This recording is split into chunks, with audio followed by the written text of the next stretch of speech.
সাধারণ মানুষের চোখে তারা হয়তো অদৃশ্য, তাদের চেহারা দেখা যায়, তাদের পরিচয় জানা যায় না, কিন্তু যখন দেশের মাটি কাঁপে, যখন জাতি বিপদের মুখে দাঁড়ায়, তাদের প্রতিধ্বনি শোনা যায়। তারা এক একটি জীবন্ত অস্ত্র, প্রশিক্ষণ আগুনে পোড়া নির্ভীক যোদ্ধা। আজ আমরা জানাবো বাংলাদেশের সবচেয়ে শক্তিশালী ও গোপন বাহিনী প্যারা কমান্ডো ব্রিগেড সম্পর্কে। বাংলাদেশ সেনাবাহিনীর অধীনে একটি special operation force para commando brigade 1992 সালে যাত্রা শুরু হলেও 2015 সালে এটি পূর্ণাঙ্গ ব্রিগেডে উন্নীত হয়। বিশেষত এলিট ফোর্স যেমন আমেরিকার ডেল্টা ফোর্স, ব্রিটেনের SAS, ভারতের NSG এর অনুকরণে গড়ে উঠেছে এই ইউনিট। তবে তাদের কাজ আরও গোপনীয়, আরও সাহসী। প্যারা কমান্ডো হওয়া মানে শুধু দেহে শক্তি, মানসিক দৃঢ়তা এবং মানসিক প্রস্তুতি চূড়ান্ত স্তর।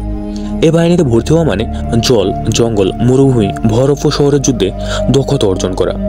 রাতের অন্ধকারে চোখ বেঁধে ছুরি ফেলা হয় অজানা জায়গা, উদ্দেশ্য একটাই, বেঁচে ফিরে আসা। প্রশিক্ষণের একটা পর্যায়ে 72 ঘন্টা ঘুম ছাড়াই অপারেশন চালিয়ে যাওয়ার সক্ষমতা তৈরি করা হয়। প্যারা কমান্ডো ব্রিগেডের কাছে রয়েছে বিশ্বের সবথেকে আধুনিক অস্ত্র, sniper rifle, M4 carbine, night vision gear, thermal imager, নীরব অস্ত্র, পার্সোনাল কমব্যাট ড্রোন ও হেলিকপ্টার থেকে স্কাই ডাইভ করার প্রযুক্তি। শুধু অস্ত্রই নয়, তাদের দেহ যেন এক একটা অস্ত্র, এমনইভাবে তারা প্রশিক্ষণ পায়। প্যারা কমান্ডোর অনেক মিশনের খবরে কখনো প্রকাশ্যে আসে না, কিন্তু কিছু কিছু অপারেশন জাতিকে কাঁপিয়ে দিয়েছিল।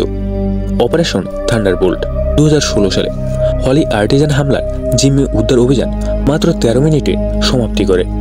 অপারেশন টুলাইট 2017 সালে চিলমারির জঙ্গলি আস্তানায় চারদিকে লড়াই সফল অভিযান। অপারেশন হিটবে 2019 সালে সীমান্তের সন্ত্রাস দমন মিশনে গোপন অভিযান শেষ করে ফিরে আসা। এ বাহিনী কখনো না বলে না।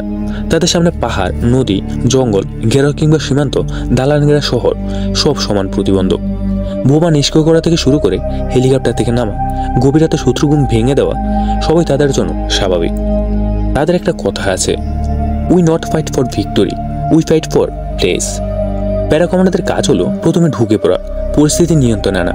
তারা এক মুহূর্তে সিদ্ধান্ত নিতে পারে, এক সেকেন্ডে শত্রুকে চুপ করিয়ে দিতে পারে। মনোবল এতটা শক্ত যে তারা আহত অবস্থায় মিশন চালিয়ে যেতে পারে। তাদের বলা হয় গোস্ট সোল্ডার, কারণ তারা কোথা থেকে আসে, কবে চলে যায় কেউই জানে না।